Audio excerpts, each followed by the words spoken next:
서방 극락세계 여행기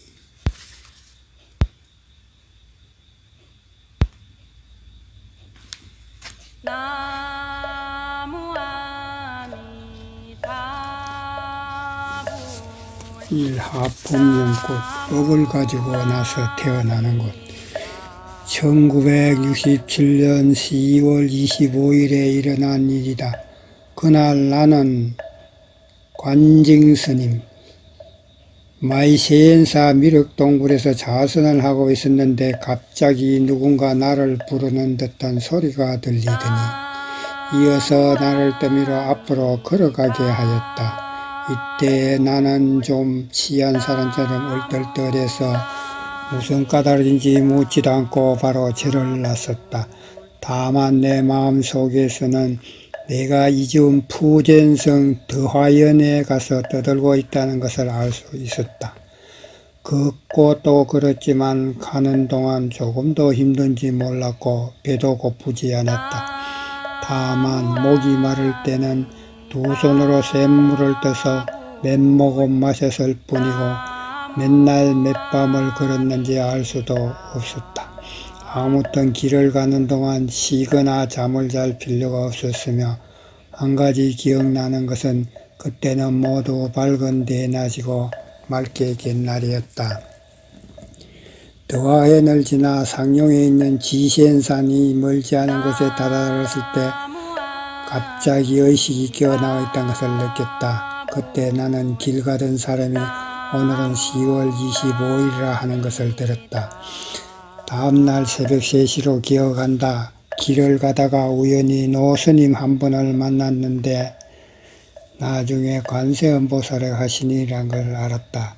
그분의 옷차림이 나와 똑같았다. 우리는 본디 서로 아는 사이는 아니었지만 같은 길을 가는 사람을 만났기 때문에 아주 자연스럽게 마치 약속이나 한 것처럼 바로 서로 두 손을 모아 인사를 나눴다. 우리는 서로 이름을 댔는데 그 노스님은 나에게 자신을 이렇게 소개하였다. 내 법포는 웬간이요. 오늘 우리는 서로 인연이 있어 만났으니 지센산에 찾아가 함께 돌아보는 것이 어떻겠어. 마침 같은 길을 가고 있었기 때문에 머리를 끄덕여 좋다는 의사를 표했다. 이렇게 우리는 걸으면서 이야기하면서 함께 길을 갔다. 길을 가는 동안 그분은 마치 나의 오랜 과거의 내막을 훤하게 꿰뚫어 보듯이 수많은 인가를 얘기해 주었는데 마치 신하에 얘기하듯이 나의 지난날 전생 곧 어느 생에는 어느 곳 어느 지점 어느 때 태어났는지 고스란히 털어놓았다.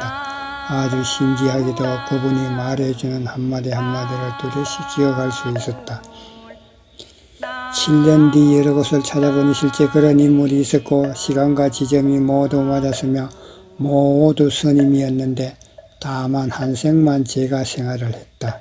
그때는 청나라 강희대로 상룡지방에서 정원사라는 이름으로 살면서 아들 6명과 딸 2명을 기르고 살았는데 그 가운데 한 사람이 진사배설을 하였다. 주소와 시간, 무덤들을 조사해보니 모두가 사실이었으며 정시일가는 현재 121가구에 450명이 넘는 후손이 살고 있다.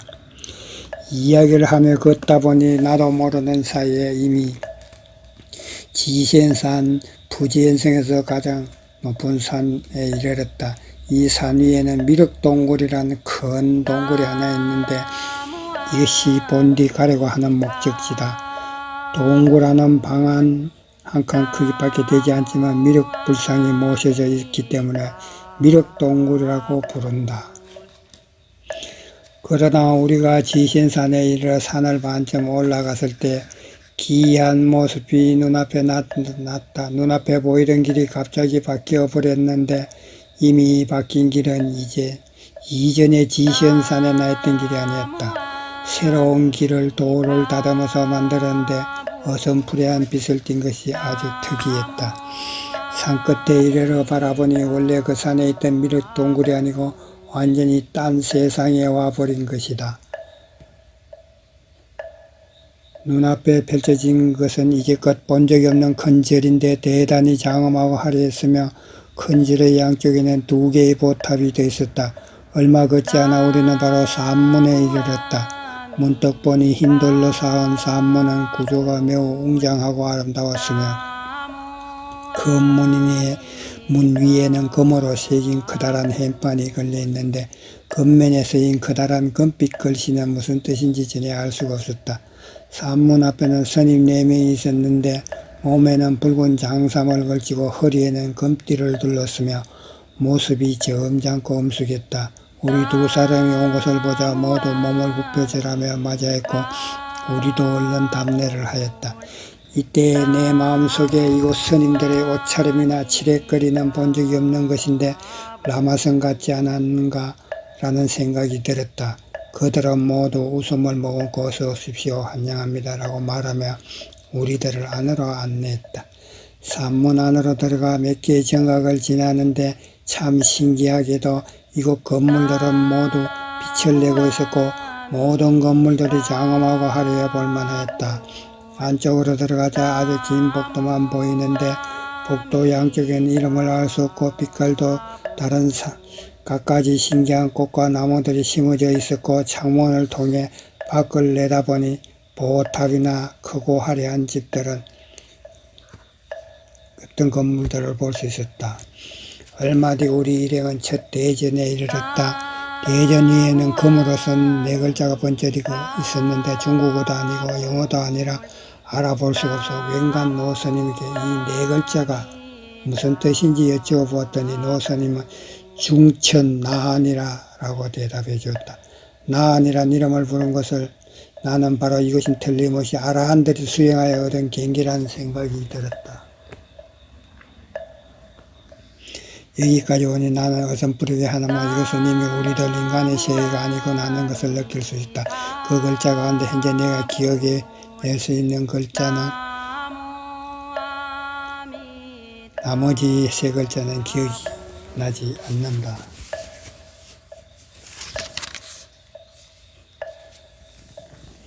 나는 웬간 노스님이 우연히 만났을 때가 새벽 3시이기 때문에 이때쯤 아마 동떨 무렵이 되었을 것이라 생각했는데 보이는 것은 큰 집 안팎뿐이었고 아주 많은 사람들이 드나들고 있었는데 노랗고 하얗고 누렇고 검은 갖가지 살빛이 모두 있었고 그 가운데 누른빛이 가장 많았으며 산에 계신 늙은이 젊은이가 모두 있었다.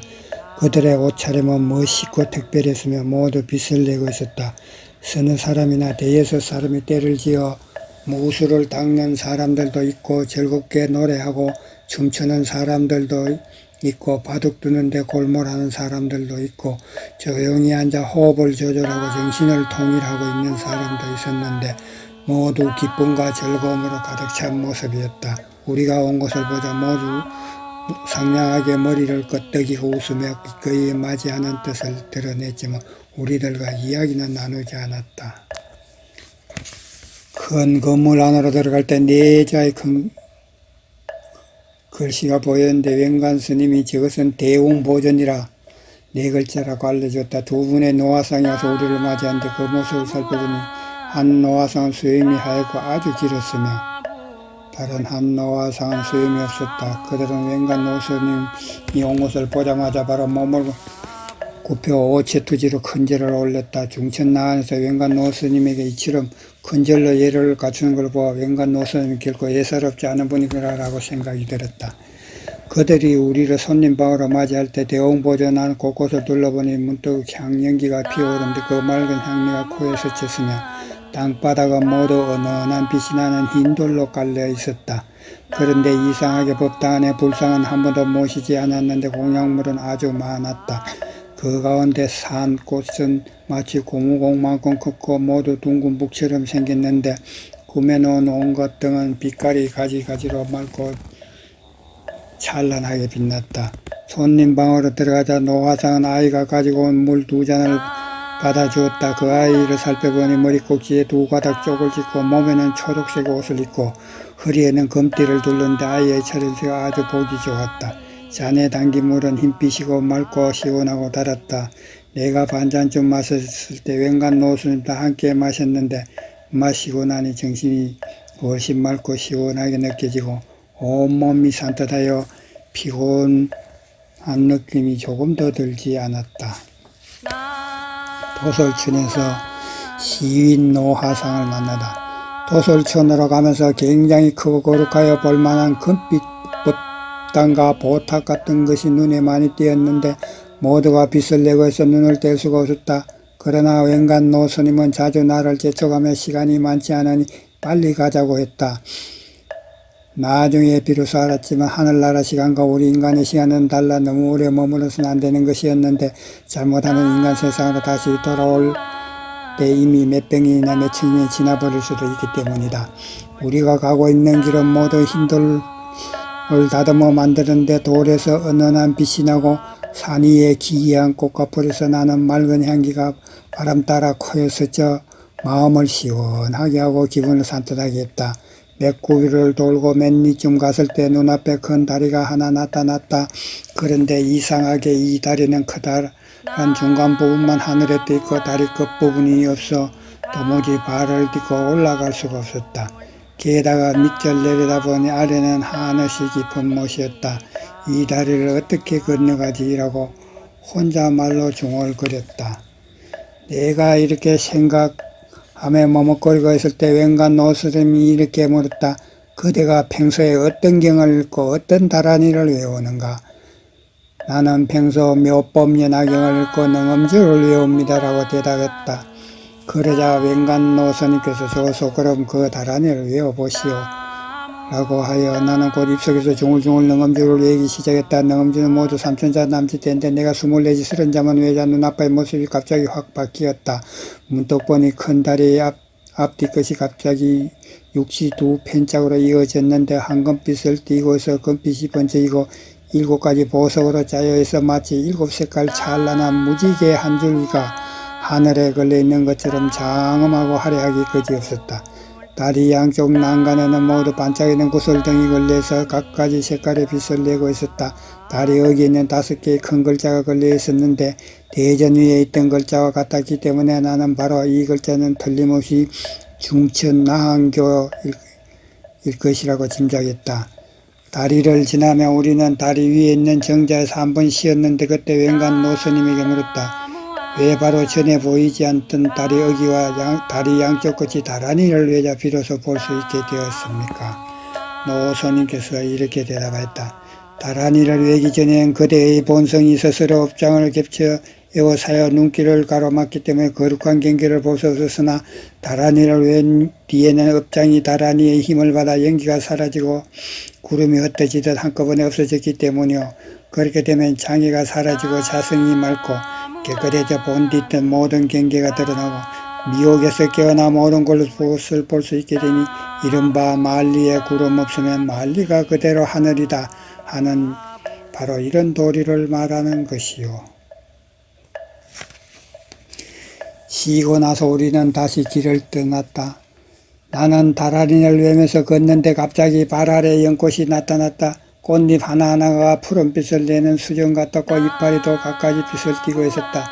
연꽃을 밟고 오르자 공중으로 날아올라 마치 구름과 안개를 타고 하늘을 나는 것처럼 곧바로 앞으로 달려나갔다.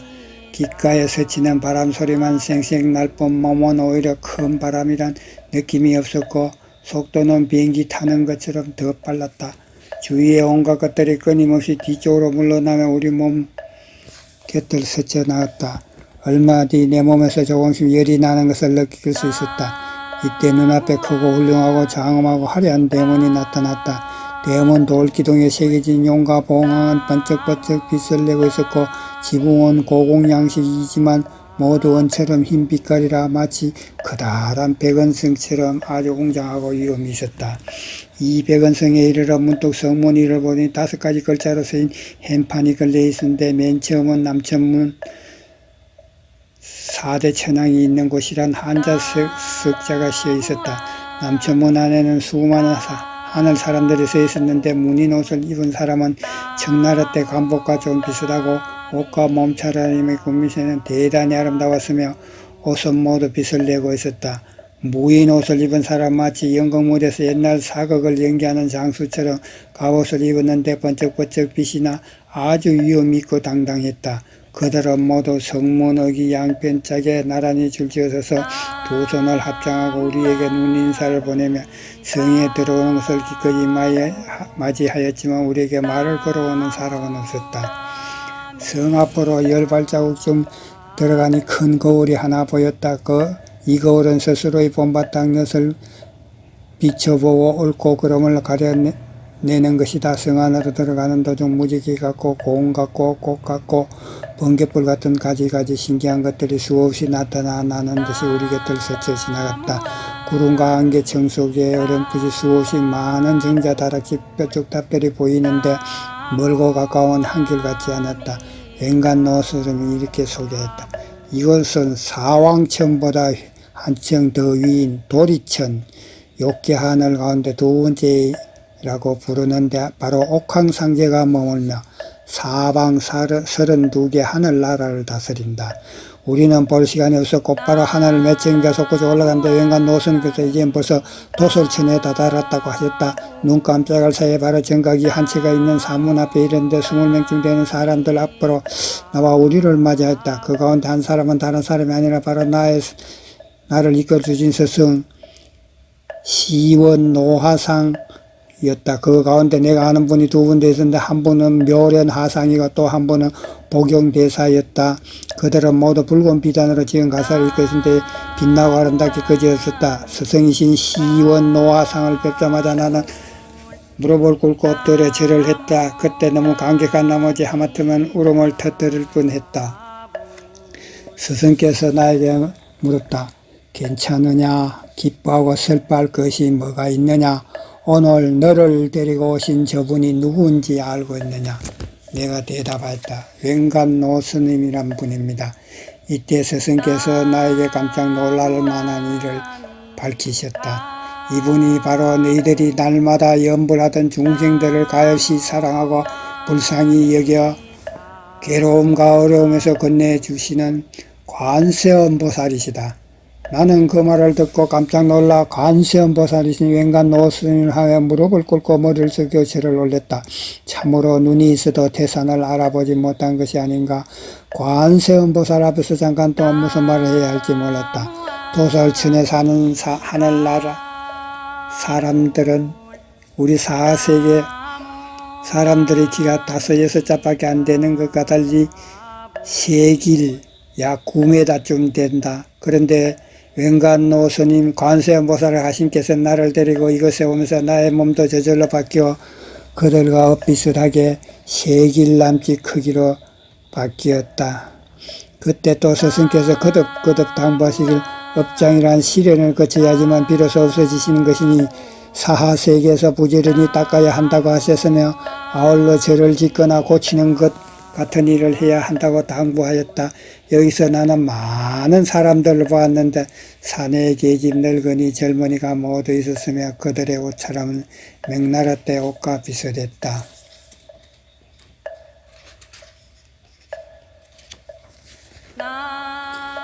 미륵보살의 슬픔. 그리 바로 우리는 함께 도솔천 내원으로 들어가 미륵보살을 가서 뵙고 절을 올다 미륵대전에 들어갔을 때 보니 대전하는 굉장히 우람하고 화려하여 정말 글로서는 어떻게 나타낼 수가 없을 정도였다. 곳곳에 금빛이 번쩍이고 대전 문 앞에는 5가지 글로 쓴 세 글자가 금빛으로 빛나고 있었는데 중국어로선 도솔천이라고 되어 있었다. 바로 여기서 나는 미륵보살님을 내 눈으로 직접 배울 수 있었다. 미륵보살의 모습은 우리가 사하세에서 받들어 모시는 배가 크고 웃는 불상스러운 배가 터질 듯이 통통하게 튀어나오고 얼굴 해죽이 웃는 모습이 결코 아니었다. 진짜 미륵보살은 그대로 말하자면 점잖고 위엄이 있었으며 32가지 상과 80가지 호를 모두 갖추어서 그 모습이 아주 뛰어나셨다. 대전 양편에는 아주 많은 보살들이 서거나 앉아있는데 몸에 걸친 갖가지 가사에는 빛을 내는 붉은 색깔이 많았고 모두 다 연꽃자리를 하나씩 차지하고 있었다. 난 앞으로 나가 미륵보살께 절을 올리고 법을 설해 주시길 청하였다. 미륵보살께서는 나를 위해 몇 마디 법을 말씀해 주셨다. 나는 앞으로 60억 만년 뒤 사하세계로 내려가서 용화수 아래서 깨달아 세번설법으로 중생들을 교화할 것이다. 그때 지구 위에는 높은 산이 없어지고 땅은 손바닥같이 고르고 판판해지며 사하세계는 인간 정토로 바뀔 것이다. 그때까지 너희들은 종교와 종교 사이에 서로 사랑하고 보호하며 서로 북도 듣고 힘써 닦아야지. 서로 헐뜯어서는 안 된다. 불교 안에서도 여러 종파끼리 서로 헐뜯어서는 안 되고 반드시 어긋난 것은 바로 잡고 바른 것은 도와야 한다. 그때 스승이신 시원 노화상께서 나를 데리고 큰 다락집으로 갔다. 집 앞에는 맥나라 옷 같은 차림을 한 무장이 있었는데 위태는 아니었다. 그 무장이 나를 안내 집 안으로 들어가자. 바로 선녀들이 꽃에서 따내 꿀로 만든 떡을 내와 우리들 대접하며 한 조각 먹어보았더니 달콤한 맛이 비할 바가 없고 개운했으며 아주 배가 불러서 아무리 생각하고 판단하는 힘이 배로 늘어나는 느낌이었다. 그때 보경대사께서 나에게 말씀하셨다. 하늘나라에서는 모두 꽃에서 딴 꿀로 만든 시럽을 먹을거리로 삼는데 내원 앞에 사는 하늘나라 선녀들이 공양으로 보내온 것이다. 각가지 곳에서 나온 꿀로 만든 시럽은 맛이 아주 좋고 인간 세상 사람들이 이 꽃 꿀 시럽을 먹으면 병을 물리치고 수명을 늘릴 수 있어 늙은 사람이 아이로 되돌아갈 수 있다. 너도 좀 더 들어봐라. 좋은 데가 있을 것이다. 그날 이후 내 몸은 정말 예전에 비해 젊어졌으며 오늘의 일까지 약을 먹어본 적이 없다. 이어서 보경대사께서 나에게 또 말씀해 주셨다. 하늘나라 사람들은 편안히 놀기만 좋아하고 수행을 하려고 하지 않아 마치 인간 세상에서 재산이 넉넉하고 지위가 높은 집안처럼 출가하려 하지 않고 오로지 가만히 앉아서 눈앞에 즐거움만 누리려고 하기 때문에 삼계를 벗어나지 못하고 육도를 윤회하며 나고 죽는 것을 벗어날 수 없다는 것을 전혀 모르고 있다. 우리는 여기서 미륵보살님의 설법을 듣고 장래에 다시 사하세계에 내려가 중생을 제도한 뒤 비로소 참된 보살도에 들어가서 나고 죽는 것을 벗어나게 된다. 이때 스승이신 시은 노화성께서 나에게 일러주셨다. 말법식이 가장 뒤떨어지고 나쁜 환경 속에서도 꾸준히 중생을 제도해야 한다. 순조로운 환경에서 즐거움을 누리려 하지 말고 어려운 환경에서 도망치려 하지 말고 나쁜 사람도 반드시 깨우쳐 좋은 쪽으로 돌아서게 해야지만 좋은 사람들이 비로소 나은 생활을 할 수 있게 된다.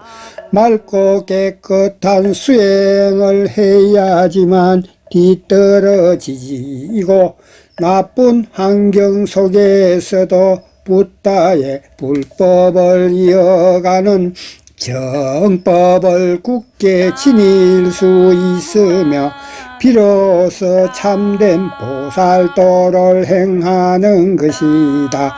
너에게 당부할 것은 인간 세계에 돌아간 뒤 너와 같은 길을 가는 특히 함께 닦고 있는 형제들에게 개를 스승으로 삼고 옛 수행법을 따르고 새로 고치지 말고 성가의 규범을 적당히 꾸며 고치지 말라고 전해주기 바란다.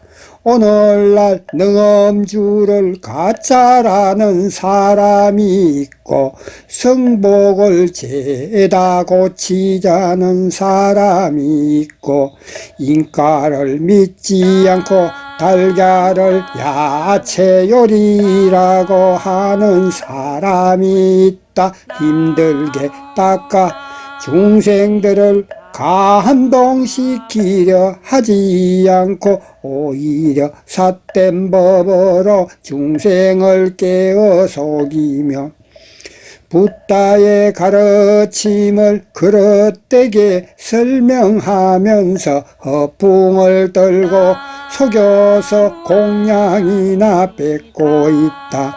이런 무리들은 모두 마라가 인간 세상에 나타나 붓다 지혜의 바탕을 깔아내 버리고 마라가 머리를 들고 마음대로 사람을 해치도록 하는 짓이다.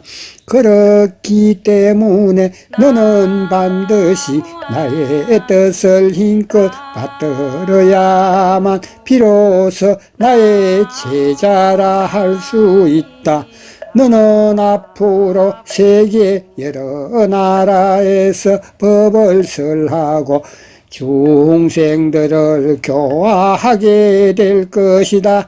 다만 중국에서는 뒤떨어지고 나쁜 환경이라 하더라도 반드시 내가 살았을 때 새로 세운 절들은 다시 일으켜 보살펴야 한다.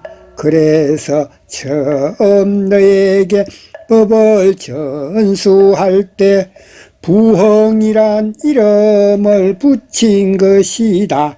이제 이런 뜻을 알겠느냐? 극락세계 가서 아미타불을 몸소 뵀다. 도솔천을 나와 또 능엄주를 외자 발밑에 연꽃자리가 나타나 하늘 높이 또 올라갔다. 가는 길에 귓가에는 윙윙하는 소리가 들렸지만 바람이 분다는 느낌은 들지 않았으며 빠르기가 정말 뭐라고 표현할 수가 없었다. 눈앞에 보이는 모든 우아하고 아름다운 하늘나라 모습이 우리 몸을 스치고 지나가는데 너무 빠르기 때문에 뒤쪽으로 젖혀지는 것 같았다. 어림잡아 15분쯤 지나 연꽃자리 아래를 내려다보니 금모래로 깐 땅에 큰 나무들이 한 줄 한 줄 늘어섰는데 높이가 수십 길씩 되고 가지는 황금이고 잎사귀는 옥이고 잎은 3목골, 5목골, 7목골로 모두 빛이 나고 꽃이 피어 있었다. 갖가지 아름답고 고운 새들은 몸에서 빛이 나고 머리가 2개나 여러 개인 것도 있었는데 거침없이 마음대로 날아다니며 아미타불의 거룩한 이름을 노래하고 있었다. 둘레에는 모두 7가지 빛깔로 된 난간으로 둘러싸여 있었는데 관세음보살께서 말씀하셨다. 불경에서 말하는 7겹 거물과 7겹 나무 숲이 바로 이런 경계다. 귓가에는 수많은 이야기 소리가 들려왔으나 어느 나라 말인지 전혀 알아들을 수가 없었는데 관세음보살께서 아미따불이란 말은 알아들을 수 있을 것이다 라고 하셨다. 길을 가면서 또 높은 탑을 수없이 보았는데 모두 7가지 보배로 이루어졌고 은은한 빛을 띠고 있었다. 이렇게 줄곧 가니 머지않아 크다란 황금산 앞쪽에 다다랐는데 이 크다란 황금산은 중국의 어메이산과 비교해 그 높이와 크기가 몇만 배나 될지 모를 정도였다. 물어볼 것이 없이 이때 나는 이미 선역 극락세계의 한가운데 다다른 것이다. 관세음보살께서 손으로 가리키며 말씀하셨다. 다 왔다. 아미타불께서 바로 내 앞에 계시는데 보이느냐? 나는 이상하게 여쭈었다. 어디 계십니까? 제게 보이는 것은 눈앞을 가로막고 있는 커다란 바위백뿐입니다. 어찌 상상이나 했겠는가? 관세음보살의 대답은 전혀 뜻밖의 일로 다가왔다. 관세음보살께서 대답하셨다. 이제 너는 아미따불 발가락 끝에 서 있느니라. 나는 말씀드렸다. 아미따불 몸이 이렇게 크고 높으신데 제가 어떻게 볼 수 있겠습니까? 사실 이러한 전경은 마치 개미 한 마리가 미국에 있는 몇백 층의 높은 빌딩 아래서 아무리 머리를 들어본들 그 하늘을 찌를 듯 높은 빌딩의 전체 모습을 볼 수 없는 것과 같은 것이었다. 관세음보살께서는 나에게 빨리 무릎을 꿇고 아미따불께서 자비를 베풀어 선역 극락세계로 갈 수 있도록 인도해달라고 말씀드리라고 하셨다. 나는 얼른 무릎을 꿇고 아미따불께서 자비를 베풀어 주실 것을 빌고 또 빌었다. 그러자 눈 깜짝할 새에 내 몸이 갑자기 높고 커지며 곧바로 붓다 배꼽 높이까지 이르렀고 그 높이에서 나는 아미따불께서 분명하고 확실하게 내 앞에서 계시는 것을 볼 수 있었다. 아미따불께서는 몇 층인지 헤아릴 수 없는 연꽃 자리 위에 계셨다. 꽃잎 위에는 층마다 귀한 보배로 장식한 빼어난 탑이 있어 수천만 가지 색깔의 빛을 내고 붓다는 그 빛 속에 계셨는데 황금색 빛발 한가운데서 단정하게 앉아 계셨다. 아울러 또 눈부시게 화려한 대전이 한 채 보이고 다시 눈길을 멀리 두고 바라보니 선역 극락세계의 모든 모습이 다 한눈에 들어왔다. 이때 웬간 노스님께서 관세음보살의 본디 모습으로 바뀌셨는데 온몸 속까지 빛이 환한 금빛이고 옷에는 수백 가지의 빛이 나는데 남자인지 여자인지 가늠할 수가 없었다. 이때 관세음보살의 몸은 나보다 훨씬 크고 높았는데 어림잡아 아미따불의 어깨 높이쯤 됐다. 내가 어디 서 있는지 이런 뛰어난 경계를 보면서 넋이 나가 잠깐 동안 한마디 말도 할 수가 없었다. 지금 그때 눈앞에 보인 뛰어난 경계를 하나하나 이야기하자면 아마 7일 밤낮을 걸릴 것이다. 장엄하고 비할 데 없는 아미따불의 모습만 이야기해도 한나절로는 모자랄 것이다. 보기를 들면 아미따불의 모습 가운데 눈은 마치 넓은 바다 같은데 이야기해도 믿는 사람이 없을 것이다. 그렇지만 실제 붓다의 눈은 인간 세상의 큰 바다처럼 크다. 불교에서 말씀하신 것에 따르면 선역 극락세계 땅은 10만억 붓다 나라를 지나서 있다고 할 만큼 아득히 멀다. 만일 시간으로 세마야 인간 세상에 1분마다 1광년을 간다 해도 150광년이란 시간이 걸려야지 다다를 수 있는 것으로 바꾸어 말해 사람의 목숨을 가지고 본다면 그것은 도무지 가능성이 없는 일이다. 다만 선역 극락세계를 가고자 발음만 세우면 찰나에도 문득 다다를 수 있다. 만일 물질을 가지고 설명한다면 사람의 몸으로 하는 행동에 따라 선역 극락세계를 가기 위해 온 지구를 가로로 세로로 나서부터 죽을 때까지 긴 시간을 걸어도 다다를 길이 없을 것이다. 그러므로 자기 스스로의 바라는 힘, 원력에다가 아미따불이 베푸신 자비의 힘이 더해야 한 찰나 사이에 문득 목적지에 다다를 수 있을 것이다. 나는 아미따불을 향해 머리가 땅에 닿도록 몸을 구부려 절을 하면서 자비심으로 보살펴 나고 죽는 것을 벗어날 수 있는 복과 지혜를 내려주시길 빌었다. 아미따불께서 말씀하셨다. 관세음보살이 너를 이곳으로 데리고 왔으니 여러 곳을 돌아보도록 하여라. 지금 바로 가보되 다 돌아본 뒤에는 반드시 인간 세상으로 다시 돌아가야 한다. 그때 나는 극락세계의 뛰어난 경계에 놀라 인간 세상은 너무 괴로운 곳이라고 느껴져 다시 돌아가고 싶지 않아 애절하게 말했다. 이곳 극락세계가 너무나 좋아 다시 돌아가고 싶지 않습니다. 아미따불께서는 크고 사랑하고 불쌍히 여기셔 저를 이곳에 머물게 해주십시오. 아미따불께서 말씀하셨다. 그건 안 된다. 내가 이곳에 머무는 것을 허락하지 않으려는 것은 아니다.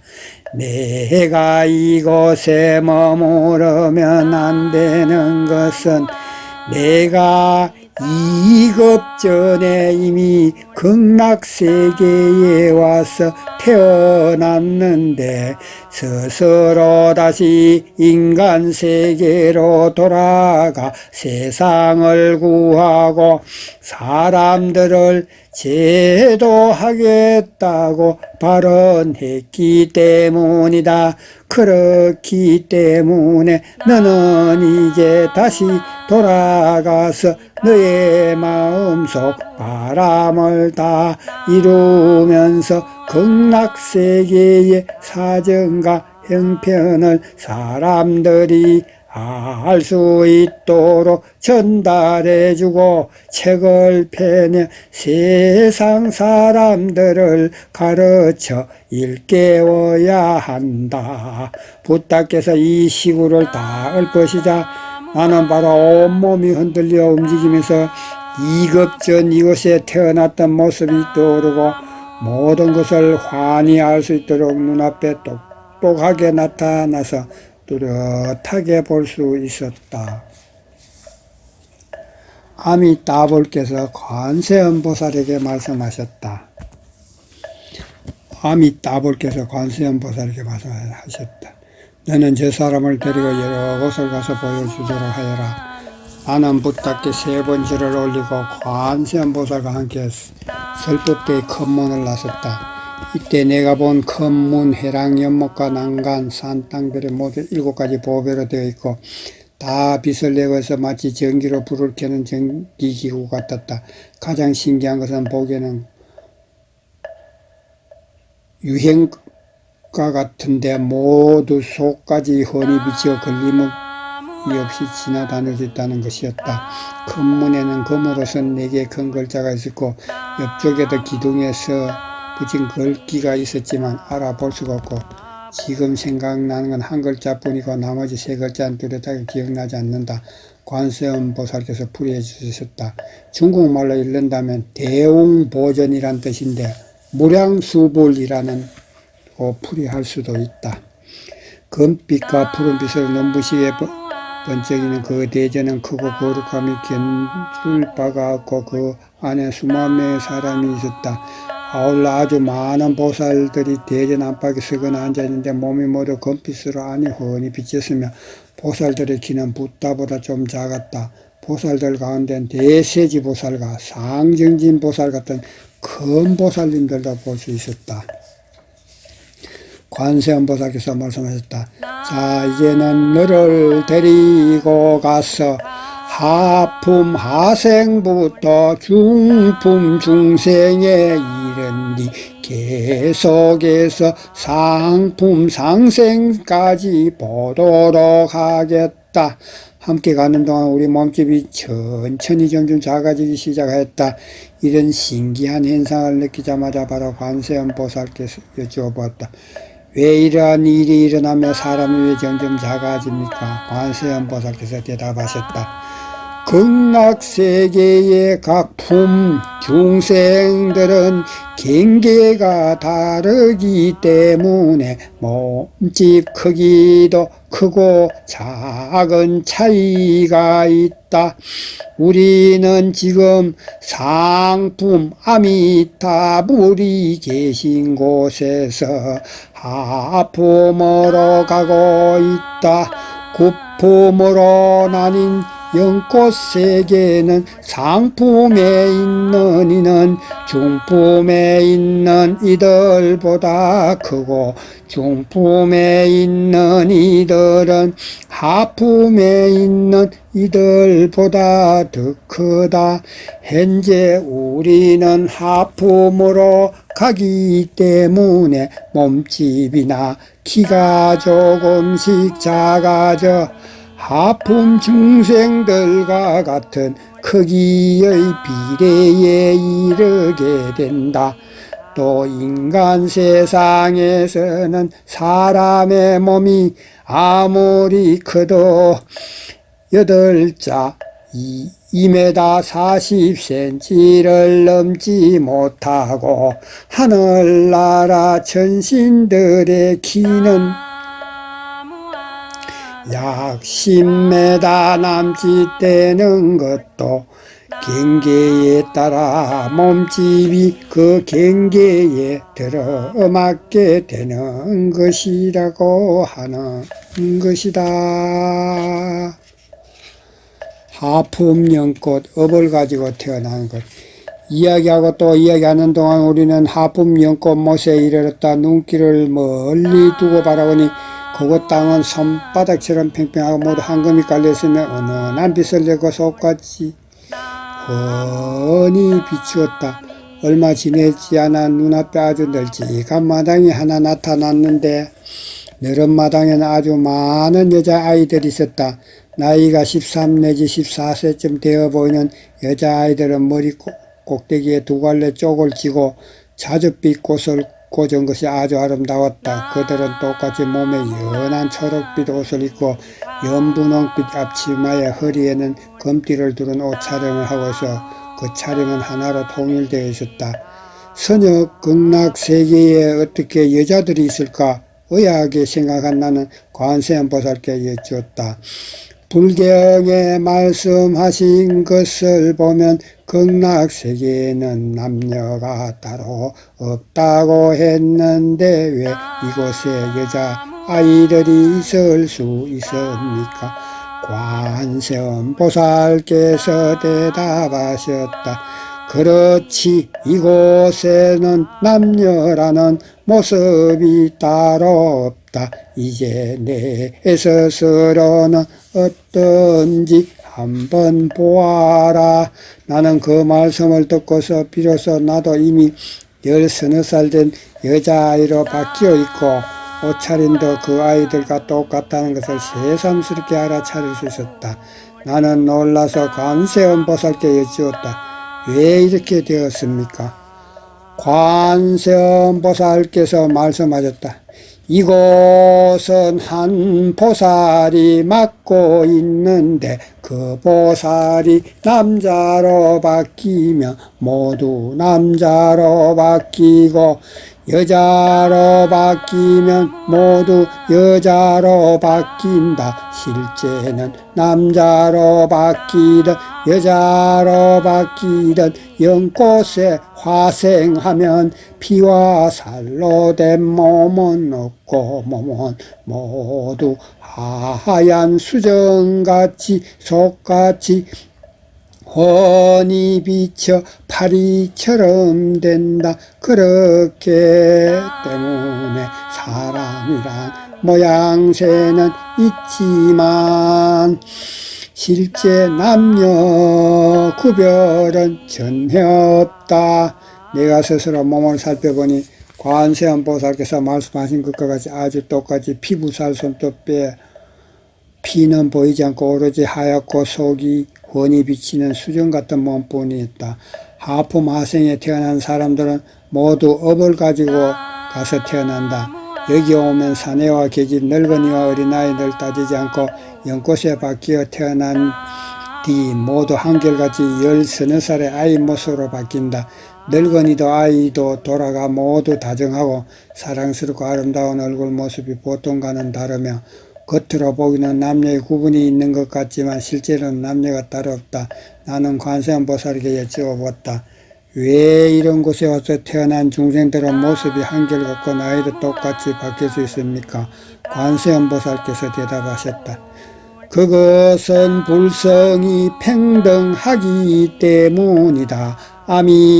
아미따불께서 부다의 위실력으로 이곳으로 맞아들려 연꽃에 바뀌어 태어나면 한결같고 똑같이 대한다. 인간 세상에서 할아버지건 할머니건 또는 중년이건 장년이건 따지지 않고 연꽃에 바뀌어 태어나면 똑같이 십몇 살의 모습이 된다. 이런 원리는 마치 인간 세상에서 갓 태어난 아기는 몸의 크기가 거의 같은 것과 마찬가지다. 하품 하생에서 연꽃에 하생한 뒤 연꽃 속에서 날마다 6대 가운데 한때는 경전 공부 시간인데 큰 보살 한 분이 맡으신다. 경전 공부 시간이 되어 범정이 한 번 울리면 연꽃못에 있는 사람이 다락집에 머물고 있는 사람이나 모두 한결같이 여자아이나 남자아이의 모습으로 바뀌게 된다. 그들의 모습과 옷차림은 모두 붓다의 힘이나 보살이 다스리는 대로 이루어진다. 붓다가 남자로 바꾸고자 하면 바로 남자 모습이 되고 여자로 바뀌고자 하면 바로 여자 모습이 된다. 옷차림도 마찬가지로 붉은빛으로 하고자 하면 바로 붉은빛으로, 초록빛으로 하고자 하면 바로 초록빛으로, 노란빛으로 하고자 하면 바로 노란빛으로 한결같이 바뀐다. 이들 하품하생의 중생들은 낮에는 연꽃에서 나와 놀거나 노래하거나 춤추거나 절하거나 연불하거나 경전을 읽거나 놀이를 하거나 그 밖에 다른 활동을 하다가 쉬는 때가 되면 이내 스스로 연꽃 속으로 들어가게 된다. 바꾸어 말하면 한낮에는 꽃이 피고 밤에는 꽃이 오므라든다. 쉴 때는 연꽃 속에서 마음속으로 연불하기도 하고 갖가지 달콤한 꿈을 꾸기도 한다. 업을 가지고 태어났기 때문에 지난날의 업이 멋대로 사실처럼 나타난 것을 피할 수가 없다. 관세음보살께서 말씀하셨다. 자, 이제 너를 데리고 연꽃마당에 가보도록 하겠다. 그곳에 다다르자 처음에는 10 내지 20명의 여자아이들만 보였는데 가까이 가자 몇십, 몇천, 몇만 명의 여자아이들이 빠르고 끊임없이 늘어나더니 눈 깜짝할 사이에 모든 대정과 높은 건물 안에 겉모습과 옷차림이 똑같은 여자아이들을 꽉 찼다. 그 아이들은 한 곳에 모이게 하여 우리가 보도록 한 것인데 그들에게는 한꺼번에 여러 만 명을 한 곳에 모이게 하며 눈앞에 보이는 것은 아주 쉬운 일이다. 우리 인간 세상에 몇천 몇만 명을 한 곳에 모이게 하려면 무척 힘이 들고 시간도 많이 걸리는 것과는 달랐다. 이었고 우리는 연꽃못에 다다랐다. 문득 보니 연못 속에 물이 아주 신기하고 마치 공기와 같다. 우리 사하세계의 물이 액체인 건 달랐다. 관세음보살께서 말씀하셨다. 내려가서 한번 씻어 보아라. 내가 여쭈었다. 옷이 젖으면 어떠합니까? 관세음보살께서 말씀하셨다. 젖지 않는다. 사하세계에서 물에 들어가면 옷이 젖는 것과는 다르다. 나는 두려워서 아주 조심스럽게 못에 들어가 몸을 씻어보니 말씀하신 그대로 옷이 전혀 젖지 않았다. 더 신기한 것은 나는 헤엄을 칠 줄 몰라 바닥으로 가라앉을까 두려웠는데 연꽃못 속에서 헤엄치는 것은 자기 뜻대로 높이 오르고자 하면 높이 오르고 내려가고자 하면 내려가고 왼쪽으로 가려 하면 왼쪽으로 가고 오른쪽으로 가려 하면 오른쪽으로 가 완전히 스스로 마음을 내는 대로 다스릴 수가 있었다. 나는 못 속에서 한 바퀴 또 한 바퀴 맴돌며 놀았는데 매우 즐거웠다. 나는 호기심에 물을 한 모금 마셔보았는데 아주 시원하고 맛이 좋았다. 입안 가득가득 마음껏 마셨는데 마시면 마실수록 정신이 갑절로 맑아지고 온몸이 가벼워져 마치 날아갈 것만 같았다. 나는 옷을 여러 번 만져보았지만 조금도 젖지 않았다. 내가 헤엄을 치면서 연꽃못 한가운데까지 갔을 때 수없이 많은 아름다운 연꽃들이 찬란하게 피어있고 그 뒤에 사람이 얌전하고 바르게 앉아 연부를 하고 있는 것을 보았다. 그러나 몇몇 연꽃들은 시들거나 꺾인 것도 있고 나중에 말라 죽은 것도 있었다. 연꽃못에 있는 물은 바로 아미따불의 가는 경전에 나오는 8가지 공덕의 팔공덕수 물이었다. 하품 하생에 태어난 사람의 업이 헛되이 나타나다. 하품 하생에 태어난 사람은 바로 우리 사하세계에서 정토에 태어나기를 바라면서 한 마음으로 염불하여 업을 가지고 와서 태어난 중생들이다. 업을 가지고 와서 태어난다는 것은 무엇인가? 이런 중생들은 지는 날 사사세계에서 죽이고 훔치고 속이고 헐뜯고 해치고 이간질하고 삿대고 음탕한 짓 같은 갖가지 나쁜 악업을 지었기 때문에 그들의 행실을 가지고 따지면 본디 극락세계에 태어날 수 없는 사람들이다. 그러나 목숨이 다할 때 선지식을 만나 붓다의 가르침을 마음에 새기고 아미따불의 거룩한 이름을 한마음 헛들어지지 않게 염불하면 아미따불의 원력과 가피를 빌어 극락세계로 안내를 받아 태어나게 되며 하품하생의 연꽃에 바뀌어 태어나게 되는 것이다. 그렇지만 구품으로 된 연꽃세계는 가장 낮은 하품하생에서 가장 높은 상품상생까지 가려고 하면 무려 12급이라는 시간이 걸린다. 1개업은 1679만 8천년가 맘먹기 때문에 하품하생에 가서 태어난 사람이 가장 높은 상품상생에 이를 때까지 닦으려면 2억 157만 6천년이란 시간이 걸려야 비로소 붓다가 될 수 있다. 다만 우리가 사세계에서 적극적으로 마음을 다잡아 부지런히 닦고 꾸준히 익혀가면 3 내지 5년이란 시간에도 바로 중품이나 상품에 태어날 수 있고 어떤 사람은 이생의 삶에서도 도를 이룰 수가 있다. 갑자기 종이 울리고 소리가 들렸고 관세음보살께서 이것은 설법시간을 알리는 것이라고 말씀해 주셨다. 이때 문득 보니 몇천 몇만 명이 모두 남자아이로 바뀌었는데 이번에는 여자아이는 한 명도 보이지 않았다. 모두 13살쯤 되어 보였다. 몸에는 붉은 옷을 입고 허리에는 금띠를 두르고 머리는 2가닥으로 쪼글 지고 똑같은 옷차림으로 가지런히 늘었었는데 그들의 몸, 머리, 손, 발 모두 하얗고 안에 흔히 비치는 수정 같았다. 얼핏 보니 그들은 연꽃자리 위아래로 깡총깡총 뛰어 모여서 모두 서로 이마가 땅에 닿게 머리를 숙여 절을 하였고, 하늘 음악이 울려 나오자 하늘에서 갖가지 아름다운 새들이 소리에 맞춰 연부를 하였다. 이어서 온몸에 몇백 가지 빛을 내는 보살 한 분이 눈앞에 나타나는데 모든 광경이 더할 수 없이 빼어났다. 관세음 보살께서 나에게 알려주셨다. 저분이 바로 대요설 보살이다. 오늘은 저 보살이 설법을 맡아서 하는 말이라.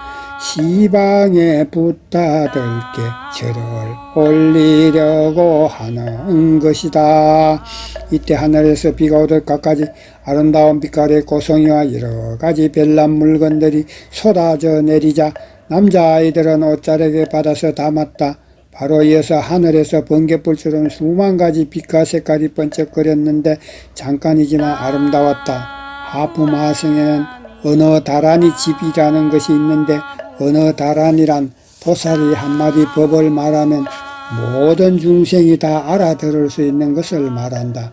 어느 나라 어느 지역 출신인가를 따지지 않고 보살은 오로지 한 가지 말소리를 내면 들리는 것은 바로 자기 말로 들리기 때문에 통역을 쓰지 않고 모두 직접 알아들을 수 있는 것, 이것이 바로 어느 다란이의 뛰어나고 신기함이다. 하품하성에는 아주 높은 탑이 있는데 맑게 보는 탑이라 부른다. 이곳 중생들의 탑 꼭대기층에 가거나 꼭대기층에서 내려오고 싶을 때 우리 4세기처럼 엘리베이터를 타고 오르내릴 필요가 전혀 없다. 그들이 올라가려고 마음만 먹으면 생각하자마자 바로 올라가고 내려가고자 하면 바로 한 생각에 바로 내려오기 때문이다. 그들의 몸은 앞에서 본 바와 같이 속이 훤히 비치고 걸림이 없어 어느 곳이든 담과 백 같은 곳도 한번 생각만 하면 통과하고 아무것도 부딪히거나 막히지 않는다. 설령 몇백, 몇천, 몇만의 사람들이 한 곳에 한꺼번에 모인다고 해도 서로 부딪히거나 붐비지 않는다. 그들은 사람 같은 몸뚱이가 없고 몸이 속까지 훤히 비치고 막힘이 없기 때문이다. 맑게 보는 탑은 대단히 커서 그 안에서는 무엇이든 다 볼 수 있고 십방 세계의 경계를 비추어낼 수 있다. 이곳에 가면 보기를 들어 우리 4세계 지구를 보고자 할 때 눈길을 멀리 두고 보면 모래알 하나처럼 크기로 보이고 해를 봐도 마찬가지로 모래알 만하다. 하지만 만일 그 가운데 어떤 모습을 뚜렷하게 보려고 하면 보기를 들어 아시아를 보겠다고 생각하면 눈길이 그에 따라 커지면서 바로 아시아가 뚜렷한 영상으로 나타난다. 중국을 보려 하거나 만리장성을 보려 하거나 푸젠성을 보려 하거나 더 나아가 그 가운데 한 집이나 그 집안의 모습을 보려 하면 눈길도 그에 따라 가게 되고 보고자 하는 사물이 커져 뚜렷한 영상이 눈앞에 나타난다. 바꾸어 말하면 맑게 보는 탑 속에는 못 볼 것이 없는 하나의 전 우주 천문대와 같은 것이다.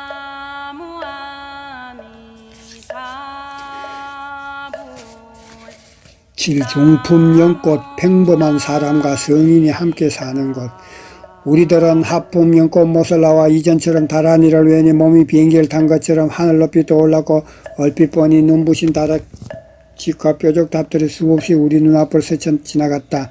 이때 나는 갑자기 내 몸이 조금씩 커지는 것을 느꼈다. 왜냐하면 중품 중생의 연꽃못에 있는 연꽃은 크기가 중국의 한 성과 맞먹는 350 내지 400kg쯤 되기 때문이다. 우리가 싱가포르에서 쿠알라룸푸르까지 간다 해도 90km 밖에 되지 않으니 700 내지 800리라 하면 거의 태국 중부에 이르는 거리와 맞먹는다. 이처럼 연꽃이 엄청나게 크니 이곳에 태어난 이들의 몸꼴도 키도 그에 알맞게 커서 연꽃의 크기와 정비례하는 것이다. 말할 것 없이 이곳 궁전과 집도 이곳에 사는 중생들을 받아들이는 건 더 높고 크다. 관세음보살께서 나에게 말씀해 주셨다. 중품 중생은 일반적으로 보통 사람과 성인이 함께 살기 때문에 사부대중이 모두 있어 출가한 비구니도 있고 집에서 수행한 선남선녀도 있다. 이곳에 태어난 사람 하품연꽃에 태어난 중생보다 한층 더 뛰어난 사람들이다. 그들은 살아있을 때 모두 삼계를 벗어나겠다는 생각으로 사하세계에서 부지런히 닦고 힘써 익혔으며 스스로 닦는 일 이외에 불교 사업에도 적극 나서 땅과 하천을 크게 고쳐 만들거나 절을 세우고 또는 많은 경전을 펴내거나 불법을 널리 펴는 일들을 하였다. 아울러 좋은 일과 보시를 하고 계율을 엄하게 지켰으며 중생들에게 즐거움을 주고 괴로움을 없애주고 함께 기뻐하고 모두 똑같이 대했기 때문에 목숨이 다할 때 극락의 새 성인이 이끌어주어 중품 중생 연꽃못에 와서 태어난 것이다. 다만 그들의 수행에 깊고 얕음이 있기 때문에 상중하 3등급으로 나누어진다. 우리는 곧 대전에 이르러 보사들을 찾아뵙고 엎드려 절을 올린 뒤 관세음보살은 바로 나를 데리고 연꽃못을 보러 갔다. 중품 연꽃못은 하품에서 본 다른 연꽃못과 견주어 볼 때 몇 배가 될지 모를 정도로 장엄하고 뛰어났다. 사방둘레는 모두 7가지 보배로 사였고 연못 속 연꽃은 무늬는 더할 나위 없이 우아하고 아름다웠으며 게다가 갖가지 찬란한 빛을 내 서로 올려 비치고 있어 참으로 아름답고 눈이 부셔 무엇라고 표현할 수가 없을 정도였다.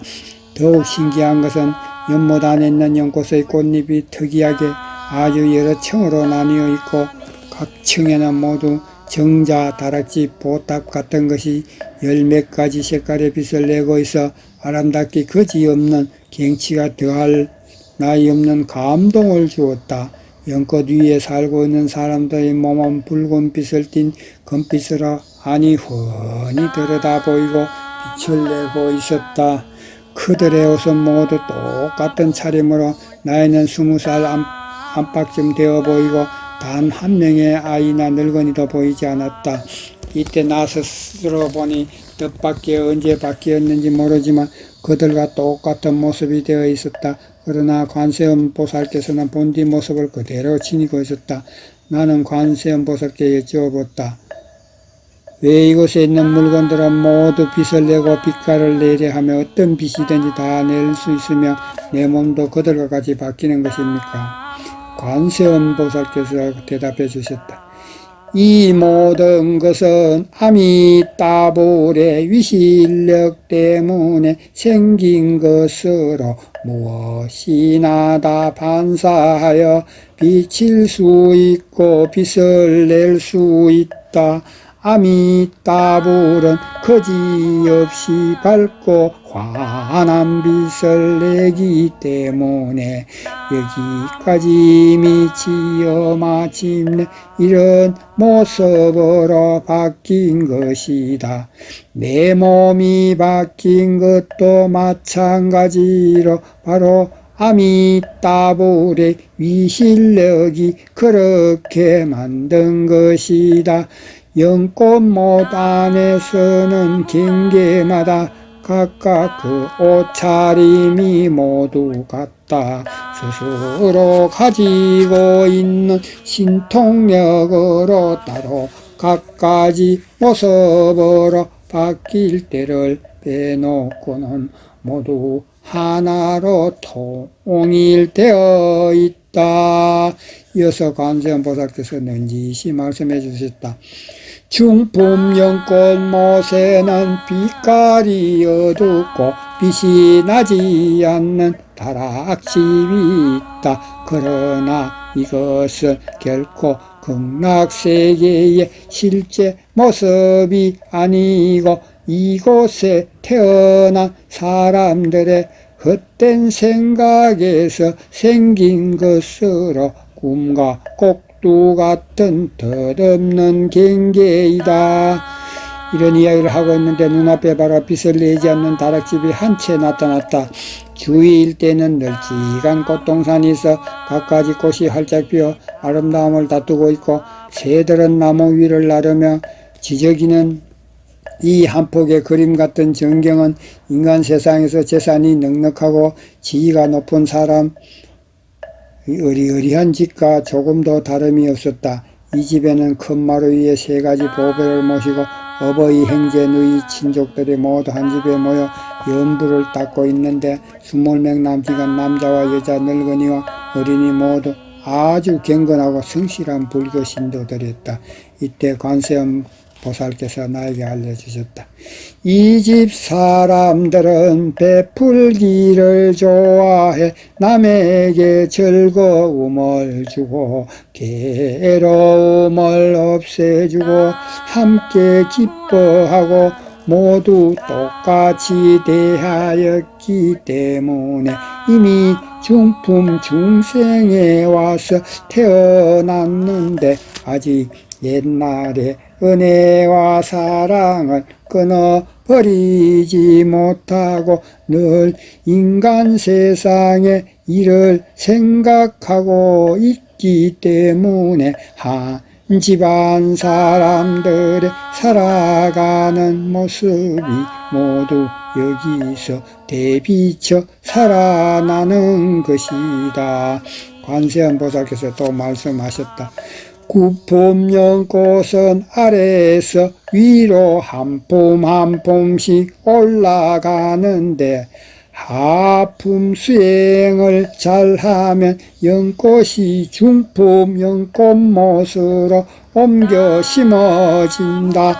이런 정황은 바로 참선과 같다. 초선을 마치고 이선으로 들어가고 이선을 마치고 삼선으로 들어가고 삼선을 마치고 사선에 들어가는 것과 같은 이치이다. 상정진 보살께서 경전 강의를 마치자 눈앞에는 한 폭의 헤아릴 수 없는 신기한 경계가 나타났다.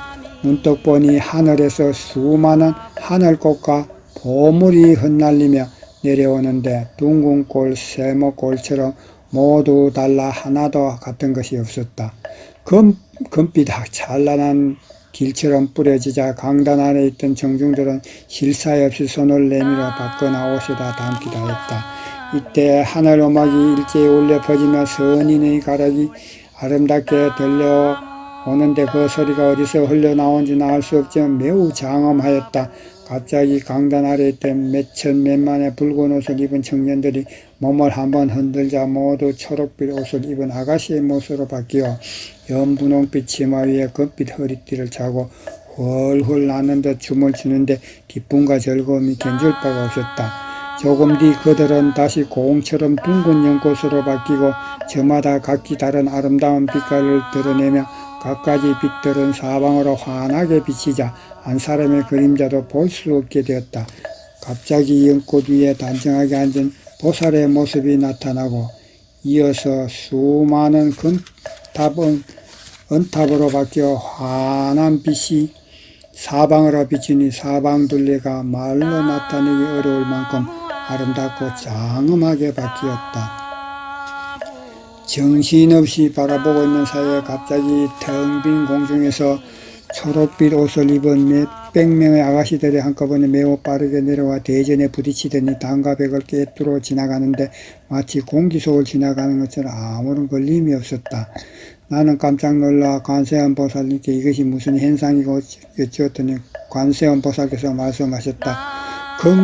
극락세계는 바로 아미따불의 원력으로 이루어졌기 때문에 그 성질은 물질이 아니다. 그렇기 때문에 정자, 다락집, 궁전, 보탑, 자연경치, 꽃과 나무 같은 것이 모두 아니 훤히 비치고 물질이 아니기 때문에 아무런 막힘없이 마음대로 오갈 수 있다. 못 믿겠으면 너도 가서 한번 부딪혀봐라. 나는 말씀하신 대로 대전을 둘러싼 담 옆으로 뛰어가서 큰 기둥이나 난간 같은 곳을 모두 부딪혀 보면서 나고 들고 뚫고 들어갔다 뚫고 나와 봤는데 말 그대로 아무런 걸림이 없었다. 다만 손으로 만져보면 마치 실제 물체가 있는 것 같지만 걸리거나 막히는 것은 없었다. 이런 현상은 오히려 물을 만지는 것과 같다. 만져보면 확실히 물체가 있는 느낌이 들지만 마음대로 뚫고 갈 수 있는 것과 마찬가지다. 중품 중생 경계에는 아주 많은 집과 탑들이 있는데 말할 것 없이 이곳 사람들의 몸집은 크고 또한 중품 하생과 견주가 더 뛰어나기 때문에 집이나 탑도 이에 걸맞게 더욱 높고 더욱 크다. 중품 중생에서는 날마다 하늘에서 내리는 꽃이 있어 이곳 중생들은 하루하루 그 하늘에서 내리는 꽃을 받아 시방에 붓다들게 공양한다. 이 꽃은 아주 뛰어나고 매우 아름다워 사하세계 꽃을 견주어 보면 만에 하나도 미치지 못할 정도이다. 아울러 하늘에서 울려 퍼지는 음악도 아주 대단히 아름답고 뛰어나 글로는 어찌 표현할 수가 없다. 불교 경전에서는 이렇게 말하고 있다. 일반 세상의 제왕이 만가지 음악을 가지고 있지만 전륜 성왕의 갖가지 음악 가운데 한 음이 갖는 아름다움에 백천만 분의 일에도 미치지 못한다. 또 전륜성왕의 만가지 음악은 33 하늘나라 도리천의 갖가지 음악 가운데 한 음이 갖는 아름다움에 백천만 분의 일에도 미치지 못하고 33 하늘나라 왕의 만가지 음악은 6째 하늘 임금의 갖가지 음악 가운데 한 음이 갖는 아름다움에 백천만 분의 일에도 미치지 못한다. 그리고 6째 하늘나라 왕의 만가지 음악은 아미따불 나라의 7가지 보배로 된 나무에서 나는 한음이 갖는 아름다움에도 미치지 못한다. 중품 중생의 사람들은 몸에 빛이 나고 좀 누런빛을 띤 붉은빛이고 속까지 훤히 비쳐 걸림이 없다. 그렇기 때문에 찰나에 여러 붓다 나라에 가서 시방 붓다에게 공양을 하고 찰나에 본디 있던 곳으로 돌아올 수 있다. 살아있을 때 아주 큰 공덕이 없는 사람은 이곳 중생이 될 수가 없다. 중품 중생의 지위에 다다른 중생은 헛된 생각, 망상이 적거나 아주 없기까지 한다. 그들은 먹고 싶은 것도 적어 중품 하생에서 꿀떡을 먹는 것과는 다르다. 그들은 수행한 정도가 크게 높기 때문에 이미 근본적으로 이런 것이 필요 없는 경지에 이런 것이다. 중품 중생에서는 꽃나라 전람관이라는 곳이 있는데 이 전람관 안에는 불보살님들의 여러가지 수행 방법들을 다 볼 수 있어 그야말로 모든 것을 다 갖춘 곳이라고 할 수 있다. 꽃나라 전랑간 안에는 한층 한층 각 층마다 한 붓다가 성불하는 모든 과정이 펼쳐진다. 보기를 들어 아미따불의 전생은 어떤 사람 법장 비구였고 그 외 스승은 누구 세자제왕 열애였고 그가 일찍이 어떠한 법을 닦고 어떠한 발언을 하였고 또 그 이전 세상에서는 무엇이었는지 더 나아가 붓다가 되기 전 백생, 천생의 모든 사정과 행편을 남김없이 쭉 훑어볼 수 있다. 만일 다른 경계를 보고자 하면 다른 층에 가보면 된다. 보기를 들어 관세음보살이 도를 이루는 과정과 그가 태어날 때 살았던 행편 및 도를 구하는 경과를 볼 수 있고 스가모니불, 약사불, 보현보살, 문수사리보살 같은 불보살이 태어날 때마다 수행한 과정이 모두 이 꽃나라 전랑간 안에서 볼 수 있으며 시방세계의 모든 붓다와 모든 보살의 사정과 행편도 마찬가지다. 팔꽃 피면 붓다 뵙는 상품 연꽃. 나는 앞에서 했던 것처럼 다란이를 외며 연꽃을 타고 공중으로 또 올라 출발하였다. 내 몸이 조금씩 커지는 것 같더니 처음 아미따불을 배웠을 때와 같은 모습으로 바뀌었다. 관세음보살께서 말씀하셨다. 상품 상생에 태어난 중생은 그들이 사하세계에 있었을 때 한마음으로 부지런히 불도를 닦았고 개를 마치 밝은 구슬같이 깨끗이 지키고 불교 경전을 자세하게 연구하고 10가지 나쁜 짓 시박을 끊고 10가지 착한 짓 10선을 하였다. 스스로 닦는 법문의 내용에 따라 차례대로 닦고 실천하였고 몸소 겪고 힘써 행하며 10년을 하루같이 힘차게 정진하여 몸뚱이에서 목숨이 다할 때까지 거치지 않았다. 거기다 살면서 사은 착한 일과 보시의 공덕이 다시 더해져 목숨이 다하는 찰나 바로 이곳 상품연꽃에 와서 태어난 것이다. 상품상생에 와서 태어난 중생에게 헛된 생각, 망상은 이미 한 티끌도 없다고 할 수 있다. 6가지 뿌리 6번이 맑고 깨끗하며 이미 보살의 경계에 이른 사람도 있고 마음대로 바뀌고 신통력을 즐길 수 있다. 보기를 들어 보살들은 함께 모여 한송이 꽃이 되고자 하면 모두 바로 꽃으로 바뀌고 탑이 되고자 하면 모두 탑으로 바뀌고 돌이 되고자 하면 모두 돌로 바뀌고 나무가 되고자 하면 모두 나무로 바뀐다. 상품의 연꽃못에는 가장 작은 연꽃 중국의 세계 성만큼 크다. 바꾸어 말하면 말레이시아의 3배만큼이나 큰 것이다. 갑자기 관세음보살께서 나에게 이렇게 물었다. 이 안에 인광법사라는 분이 있는데 알고 있느냐? 나는 서둘러 대답했다.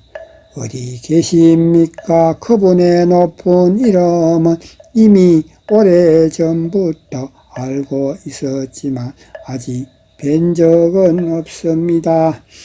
이야기를 하는 사이 연꽃 속에 30살쯤 된 분이 보이더니 갑자기 인강법사의 본디 모습으로 바뀌어 나타났다. 우리는 서로 만나 몹시 기뻐하며 인사를 나눈 뒤 끊임없이 많은 이야기를 나누었다. 많은 이야기를 나눴기 때문에 잊어버린 것도 있지만 2~3번 거듭 당부하신 말씀을 아직도 기억하고 있다. 인간 세상으로 돌아간 뒤 함께 수행하는 여러분들에게 개를 스승으로 삼아 꼼꼼하게 계율을 지키고 한마음으로 염불하며 믿음, 바람, 염불을 갖추면 반드시 극락에 가서 태어난다는 것을 의심하지 말라고 전해 주십시오. 수행자들에게 권하고 싶은 것은 스스로 똑똑하다고 믿고 붙다가 정하신 계율과 조사들이 만든 것을 제멋대로 뜯어 고치면 절대로 안 된다는 것입니다. 낡은 것을 버리고 새로운 것을 세운다고 앞장서 부러지면서 예법에 맞는 몸가짐과 계율을 어기고 있으니 참으로 사람들의 마음을 아프게 하고 있습니다. 우리는 함께 연꽃대를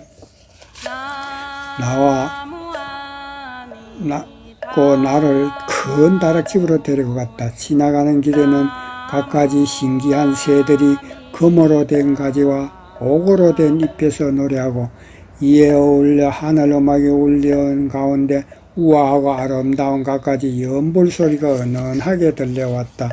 곳곳마다 활짝 핀 아름다운 꽃의 맑은 향기가 코에서 치는데 둥근 공 같은 갖가지 꽃들은 은은한 빛을 내고 있었다. 또 구슬등, 만호등, 유리등 같은 갖가지 등을 한 줄 한 줄 알맞게 사이를 띄어 벌려놓았는데 온갖 빛이 번쩍거려 눈 돌릴 틈이 없을 정도로 아름답기 거지가 없었다. 다락집 위 양쪽에는 의자들이 나란히 차려 놓였는데 모두 7가지 보석으로 되어 있고 빛을 내고 있었다. 탁자 위에는 이상한 물건들을 벌려놓았는데 내가 보기에는 무엇인지 알 수가 없었다. 관세음보살께서 내가 배가 고프다는 것을 아시고 물으셨다. 배가 고프냐? 나는 실제로 좀 배고픔을 느끼고 있었기에 말씀드렸다. 여기 무언가 먹을 것이 있습니까? 관세음보살께서 말씀하셨다. 이곳에 먹을 거리도 하프마생의 행편과 같아 내가 무엇이 먹고 싶다고 하면 바로 그것이 나온다. 내가 말씀드렸다. 그거 참 좋군요. 저는 흰쌀밥과 배추국이 먹고 싶고 다른 것은 생각이 없습니다.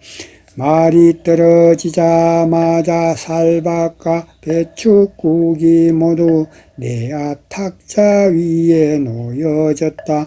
나는 여러분께 말씀드렸다. 여러분들께서는 드시지 않습니까? 모두들 말씀하셨다. 우리는 모두 평소 음식을 덜지 않으니 어서 드시죠. 이로써 알 수 있듯이 상품 상생의 중생은 거의 모든 이미 보살 과일을 이루었기 때문에 음식을 바라는 마음과 헛된 생각이 아주 적거나 아예 없는 것이다. 이에 견주어 나는 스스로를 아주 부끄럽게 생각하며 먹고 또 먹었다. 배불리 먹고 나서 그릇과 젓가락을 탁자 위에 내려놓자마자 그릇과 젓가락이 바로 사라져 버렸다. 나는 관세음보살에게 여쭈어보았다. 이것이 어찌 된 것입니까? 관세음보살께서 대답하셨다. 그것은 내가 배고프다는 헛된 생각을 하니 바로 밥이 먹고 싶어지는 것으로 인간 세상에서 꿈을 꾸는 것처럼 꿈을 꿀 때는 무엇이든 다 있지만 깨고 나면 아무것도 없는 것과 같은 것이다. 내가 먹고 싶다는 헛된 생각을 하니 먹을 것이 오고 배불리 먹고 나서 먹고 싶다는 헛된 생각이 사라지자 먹을 것도 따라서 없어진 것이다.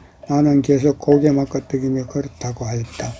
나는 관세음보살에게 여쭈었다. 지구에서도 꽤 많은 사람들이 극락세계에 와서 태어났을 텐데 왜 지구에 있는 친족들은 볼 수가 없습니까? 관세음보살께서 대답하셨다. 지구에 사는 사람들은 거의 다 헛된 업에 가려 모든 것을 볼 수 없다. 만일 한마음으로 염불하여 헛된 생각, 망상이 없어지면 지구 사람들도 극락세계를 볼 수 있을 것이다. 그러면 어떻게 염불하는 것이 가장 좋고 수행하여 가장 빨리 이룰 수 있겠습니까? 그러자 관세음보살님께서 말씀하셨다.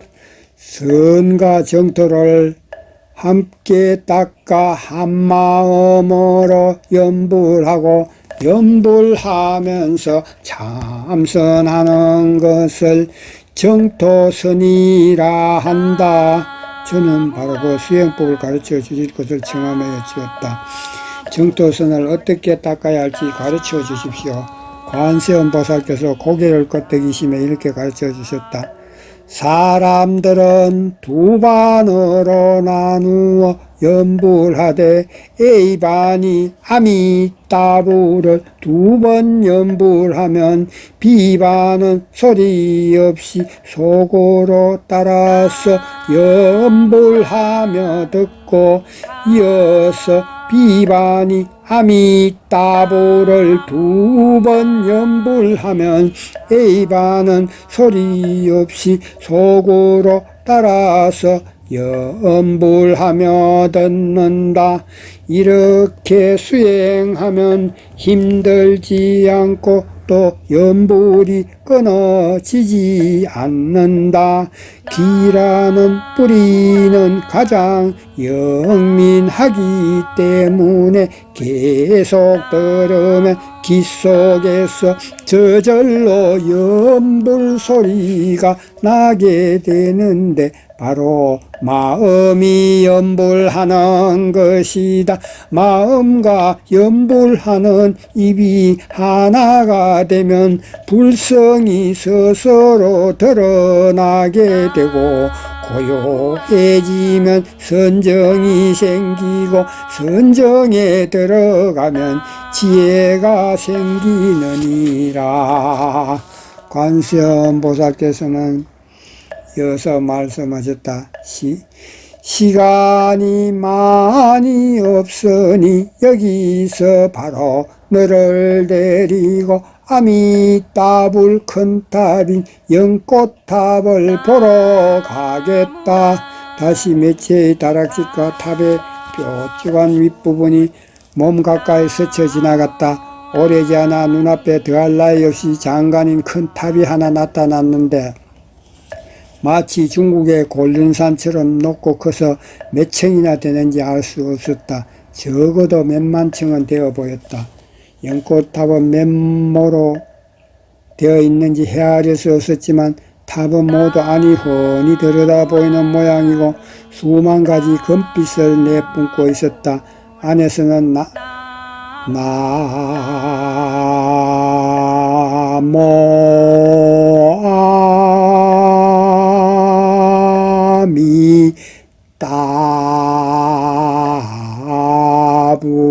아미따불 염불하는 소리가 은은하게 흘러나오고 있었는데 먼저 하는 두 마디가 아주 뚜렷하였다.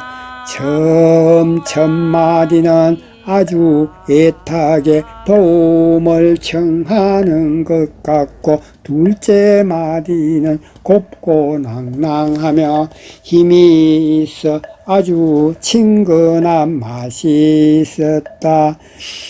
이 연꽃탑은 상품 중생에 태어난 몇천 몇만의 사람들만 가서 보낼 수 있다.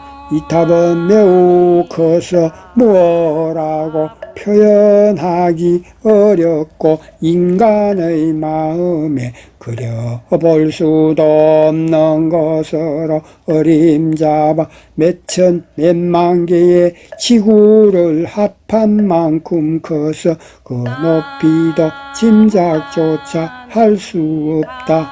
탑 안에는 갖가지 궁전들이 있는데 여러 가지 빛깔이고 모두 아니 환하게 비치며 빛을 내고 있었다. 상품 중생에 태어난 중생들이 이곳에 오면 담을 뚫고 마음대로 드나들어도 걸리거나 막힘이 없고 위로 가거나 아래로 가거나 마음에서 한 생각하는 찰나 바로 가고 싶은 곳에 이를 수 있으며 탑 안에는 없는 것 없이 모두 갖추어져 있다고 할 수 있다. 여기서는 화장세계의 모든 중생과 모든 전경을 볼 수 있고 몇백억 모든 붓다의 정토도 볼 수 있는데 그 속에 나타난 뛰어난 전경을 글로서는 그만에 하나도 표현할 수 없을 정도이다. 상품 중생의 중생들이 이런 붓다 나라에 가고자 하면 이것도 또한 찰나에 이루어지는 일이다. 우리가 연꽃탑에 들어가니 몸이 마치 엘리베이터를 탄 것처럼 한층 한층 각층을 지나 위로 올라갔다. 모두 아니 훤히 들여다보여 층마다 아주 많은 사람들이 연불하고 있는 것을 볼 수 있었는데 모두 30살 안팎의 남자였다. 각 층마다 서로 다른 옷차림을 하고 있는데 어림잡아 20가지가 넘는 빛깔로 나뉘어 있었다. 다만 여인은 한 명도 볼 수 없었고 모든 남자들은 연꽃자리에 단정하게 앉아 연불을 하고 있었다. 관세음 보살께서 말씀하셨다. 이곳은 6대 수행으로 나누어 정진하는데 2대는 연불하고 2대는 참선하며 2대는 쉰다. 현재는 연불하는 시간이다. 우리들이 한가운데 있는 한 층에 들어가 보니 그들은 2쪽으로 나뉘어 왼쪽과 오른쪽 그룹이 서로 마주보며 나란히 앉아있었고 종과 목닥치는 소리만 들릴 뿐 실물은 보이지 않았다. 그들이 앉은 깔개는 매우 아름다웠으며 한가운데 큰 보살 한 분이 걷고 계셨다. 연불을 잘하는 사람은 머리 위에 빛을 내고 있는데 그 빛 속에 수많은 하신 붓다가 있는 것이 마치 아미따불의 빛 속에서 매덕의 헤아릴 수 없는 화신 붓다가 놔두는 것과 같았다. 큰 보살의 빛 속에서도 화신불이 놔두고 있었다. 갖가지 새들이 탑의 뾰족한 윗부분이나 강당 위에서 이리저리 날아다니며 따라서 함께 연불을 하는데 조금도 어지럽지 않았다. 탑 안에는 갖가지 구슬등과 유리등이 모두 빛을 내는데 둥근 공처럼 생긴 등은 스스로 움직여 여러 가지 형태로 바뀌며 온갖 빛을 내고 있었다. 한마디로 이곳 경계는 말을 해도 다 할 수가 없고 그 모습을 그려내기도 어렵다. 시방의 붓다에게 공양하는 일도 이곳이 중심을 이루고 있다. 이곳에는 모든 화장세계, 모든 중생, 모든 붓다와 성인을 볼 수 있고 몇백, 몇억의 붓다 나라를 하나하나 눈앞에 비추어 볼 수 있다.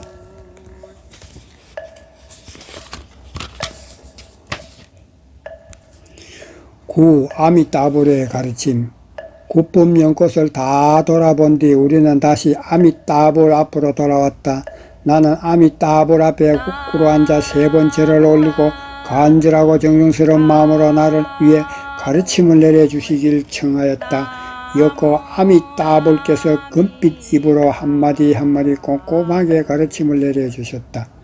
중생의 불성은 한결같이 고르고 똑같지만 의식이 거꾸로 뒤바뀌어 곡두를 참으로 여기기 때문에 그 인연과 가보러 6가지 길 육도에 나고 죽는 윤회가 끊이지 않아 괴롭기 그지없다.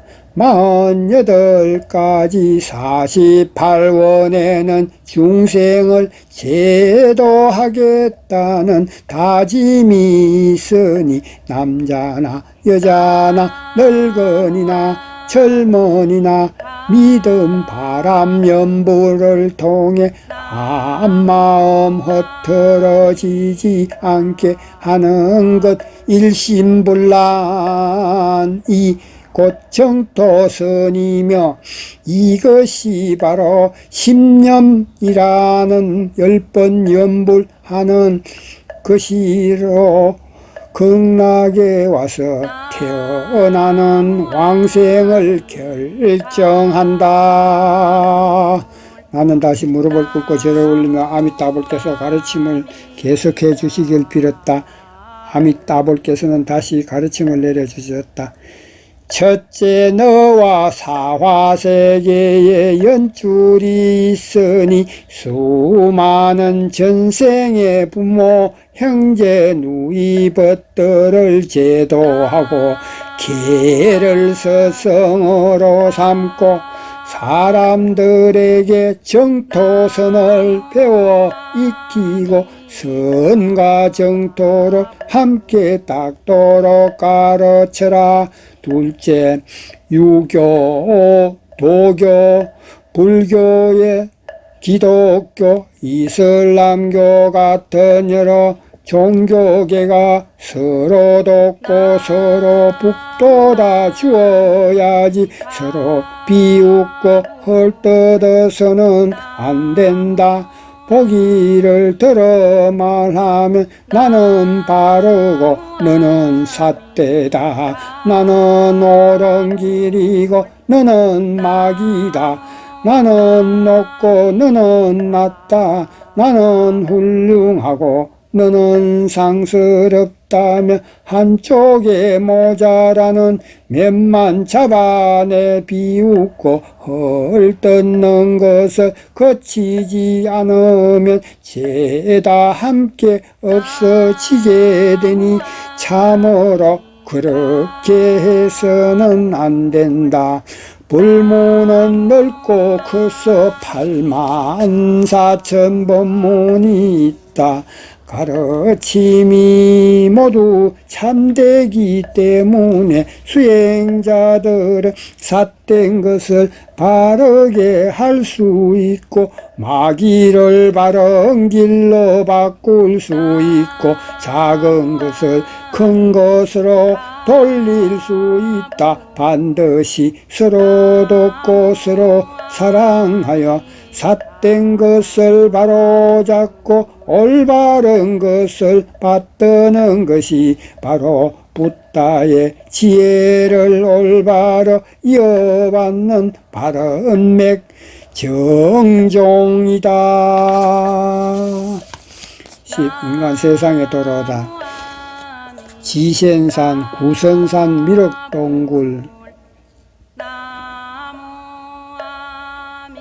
잠깐 멈추었다가 아미따불께서 한마디 하셨다.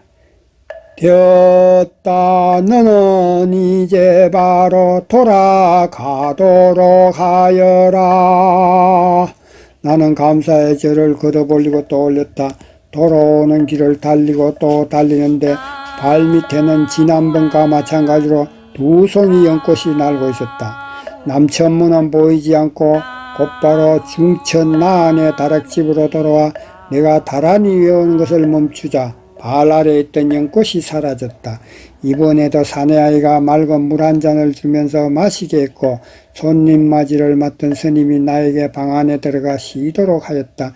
나는 스스로 너무 빠르다는 느낌이 들 정도로 바로 깊은 잠에 빠져들었다. 내가 잠에서 깨어났을 때는 어떤 절도, 어떤 사당도, 어떤 보살이나 하늘 사람, 천인도 더 이상 보이지 않았고 기품 있고 웅장하며 금빛이 반짝이던 큰 집도 보이지 않았다. 다만 극락 세계에서 어림잡아 하루 밤낮 20시간 안팎 빼어난 경치를 실제로 돌아본 것은 똑똑하게 기억이 나서 마치 눈앞에 훤히 보이는 것 같았다. 이때 사방 둘레는 새카맣게 어두워 손을 펴도 5손가락이 보이지 않을 정도였는데 나는 동굴 속 바위 위에 홀로 앉아서 맹상에 잠겨 있다는 것을 느낄 수 있었다. 얼마 뒤 아득히 먼 곳에서 새벽빛이 새들어오면서 내 정신도 조금씩 여느 때와 같이 되돌아왔다. 나는 동굴 속에서 2, 3일 동안 절을 올리면서 소리쳐 불러보고 뛰어보고 울어도 보았지만 아무런 대답이 없었다. 나는 한 걸음씩 산 아래로 내려와 20리 남짓 가서 치수이지에 다다랐다. 자주 오가는 사람들이 보여 길 가는 사람에게 한마디 물어보고 깜짝 놀라지 않을 수 없었다. 알고 보니 날짜가 이미 1974년 4월 8일이라고 해서 손가락으로 꼽아 헤아려 보니 인간 세상을 떠난 지 벌써 꼬박 6년 5개월이 넘게 지나버린 것이다. 깨달음은 보살이여 흐려지면 중생이라 불법의 씨앗이며 연줄 만나면 생사를 벗어나느니 나 이제 마땅히 돌아가신 서성 시원 노화상의 뜻을 이어 법을 입혀 연줄 있는 중생을 극락으로 이끌이. 저에게 조그만 성공공덕이라도 있으면 서방정토 극락세계와 법계에 해양하겠습니다. 일체 영가 선보살님과 일체 원친 제조 선보살님들의 극락왕생을 해양합니다. 나모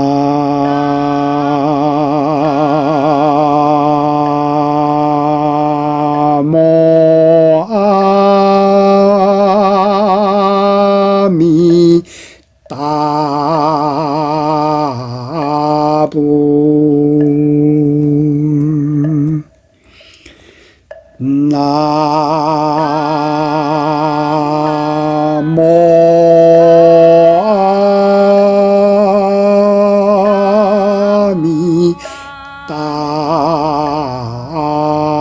아미타불 나모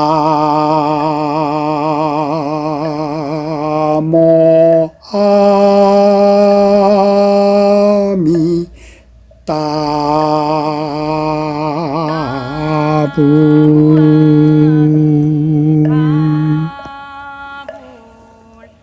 서방 극락세계 여행기 끝.